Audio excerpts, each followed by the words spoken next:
क्या आप भी हर बार हाईवे पर जाते समय टोल टैक्स देने से परेशान हो जाते हैं? सोचते हैं कि यार इतनी बार गाड़ी लेकर बाहर जाना पड़ता है और हर बार टोल टैक्स देना पड़ता है, महीने का कितना खर्चा बढ़ जाता है। तो आपके लिए एक बहुत ही बढ़िया खबर है।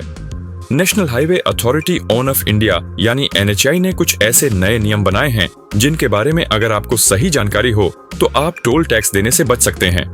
हाँ, आपने बिल्कुल सही सुना। अब कुछ खास परिस्थितियों में आपको टोल टैक्स नहीं देना पड़ेगा। और ये कोई अफवाह नहीं है, बल्कि खुद NHAI ने इन नियमों को जारी किया है। अब सबसे पहले समझते हैं कि टोल टैक्स आखिर लिया ही क्यों जाता है।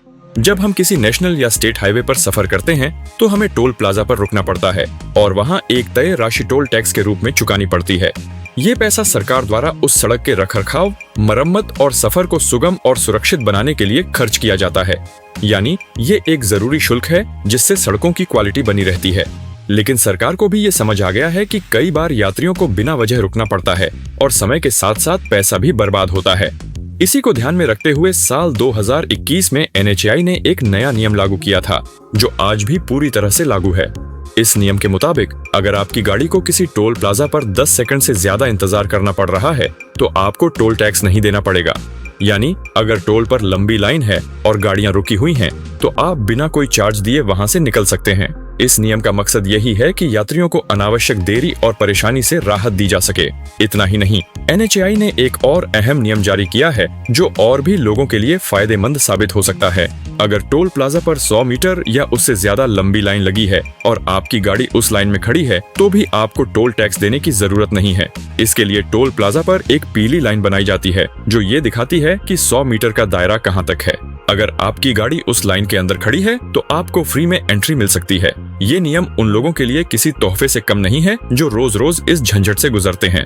अब सोचिए, अगर आप रोज ऑफिस जाते हैं या किसी बिजनेस के लिए लगातार सफर करते हैं और हर बार टोल प्लाजा पर 10-15 मिनट रुकना पड़ता है तो ये नियम आपके बहुत काम आ सकता है। और ये सिर्फ इतना ही नहीं है, अगर टोल प्लाजा पर लगे फास्टैग स्कैनर या मशीनें काम नहीं कर रही हैं और आपकी गाड़ी का फास्टैग स्कैन नहीं हो पा रहा है तो भी टोल नहीं देना पड़ेगा। यानी अगर गलती आपकी नहीं है, चाहे वो भीड़ की वजह से हो या टेक्निकल खराबी की वजह से, तो आपसे पैसे नहीं वसूले जा सकते। अब सवाल ये उठता है कि अगर ये नियम फॉलो नहीं हो रहे हैं और टोल कर्मचारी जबरदस्ती आपसे पैसा मांगते हैं तो आप क्या करें? इसका भी जवाब NHAI ने दिया है। आप सीधे NHAI की हेल्पलाइन नंबर 1033 या 233 पर कॉल करके शिकायत दर्ज कर सकते हैं। टोल प्लाजा पर CCTV कैमरे भी लगे होते हैं जो आपके दावे को साबित करने में मदद करते हैं। इसलिए अगर आपके साथ कोई गलत व्यवहार होता है या आपसे जबरदस्ती टोल लिया जाता है तो चुप न बैठें, आवाज उठाएं। लेकिन ध्यान रहे, इन नियमों का लाभ सिर्फ उन्हीं स्थितियों में मिलेगा जब आप तय शर्तों के अंतर्गत आते हैं। अगर आपकी गाड़ी 100 मीटर की लाइन से बाहर खड़ी है या टोल प्लाजा पर कोई भीड़ नहीं है और फास्टैग भी सही से काम कर रहा है तो आपको टोल टैक्स देना ही पड़ेगा। ये छूट सिर्फ भीड़ भाड़, लेट लतीफी और टेक्निकल खराबी जैसी विशेष परिस्थितियों में ही लागू होती है। तो अगर आप हाईवे पर नियमित सफर करते हैं तो इन नियमों की जानकारी आपके लिए काफी फायदेमंद साबित हो सकती है। ये न केवल आपका समय बचाएंगे बल्कि हर महीने होने वाला एक छोटा लेकिन जरूरी खर्च भी कम कर देंगे। बस जरूरत है कि आप टोल प्लाजा पर सतर्क रहें, पीली लाइन को ध्यान से देखें, समय का रिकॉर्ड रखें और अगर कोई दिक्कत होती है तो तुरंत शिकायत करें। थोड़ा सा जागरूक होना आपको बड़ी बचत दिला सकता है। अगर आपको ये जानकारी उपयोगी लगी हो तो इस वीडियो को लाइक करें, चैनल को सब्सक्राइब करें और इस वीडियो को अपने दोस्तों और फैमिली के साथ जरूर शेयर करें, क्योंकि हो सकता है उन्हें भी रोज टोल टैक्स में पैसे खर्च करने पड़ रहे हों और इस जानकारी से उन्हें भी राहत मिल जाए। तो मिलते हैं अगले वीडियो में। तब तक के लिए सेफ ड्राइव करें, स्मार्ट बने और नियमों का फायदा उठाएं।